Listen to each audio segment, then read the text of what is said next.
Now, these signals now need to be elaborated upon and translated into concrete initiatives. Now, it remains true, however, that the failure to achieve a final breakthrough on agriculture and manufacturers has slowed the pace of progress across the board. Not as many headlines may have been devoted to services as compared to agricultural and goods, and some commentators have even gone as far as to argue that services were sort of being left behind. But make no mistake, services are a vital market access pillar of this round.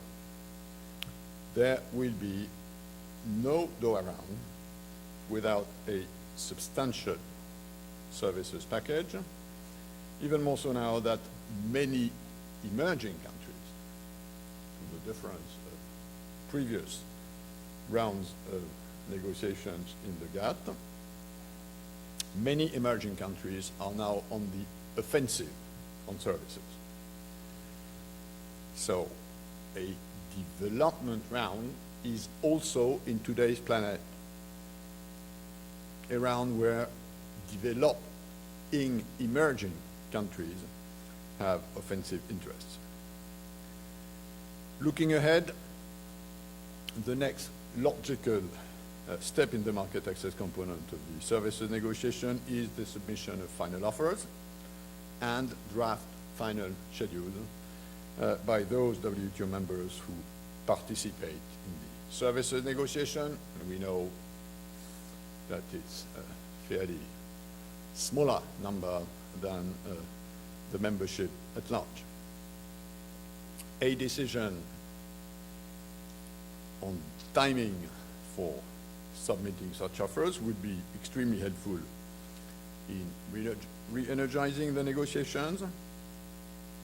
However, it is understood that such timing cannot be determined in isolation from the rest of the items, and in particular agriculture and manufacturers, and this question of the articulation of what we call modalities in agriculture and manufacturers, scheduling in agriculture, in manufacturers, which we are preparing at technical level, and the final offers and services is still something that needs to be worked out, and we will be working on that very precise point next week in Geneva, which is the week of the month where we have senior officials. Following the Pittsburgh summit, we now have each month for 1 week senior officials in Geneva in order to try and move the train forward. Now, we will also need to progress on the rules-making areas, whether on domestic regulations or on GATT rules, including emergency safeguard measures, subsidies, government procurement. We will very soon need to look closely at what can practically be achieved in this round on these areas. Another area of priority is the implementation of modalities for the special treatment of the world poorest economies,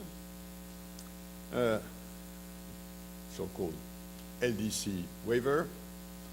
The progress achieved in this area, in my view, now can be expedited in order to establish a mechanism enabling members to grant special priority to services exports from these poorest countries. Now, my prognosis on the next steps, which applies to services as well, the task that we face is a difficult but far from impossible one. I understand that many of you would be frustrated by the low pace of the Doha round and by the fact that the fate of the services negotiation is linked to the other areas under negotiation. But to be very frank, I think it would be disingenuous to believe that services negotiations would be easier outside the Doha round. Any agreement on services outside the Doha round would, in any event, need to embrace the major services traders, which today are many emerging countries, to be worthwhile. Would it be easier to convince China or Brazil to further open its financial and environment services sector outside the Doha round? Would it be easier to convince EU or US to further open its temporary entry for professional services providers outside the Doha round? I doubt it. Which is why I believe that it's worth throwing your weight behind the Doha deal, a big part of which I understand your desire to see an ambitious package emerge, and I cannot but support that, since this is what makes eminent economic sense today, and since this is what was mandated in 2001. But if you share this objective, your voice needs to be heard in the corridors of the WTO, in your various parliaments and congresses, and in the discussions with your negotiators. We have, in my view, the tools and the means to complete the round in 2010. What we need now is the leadership to close this deal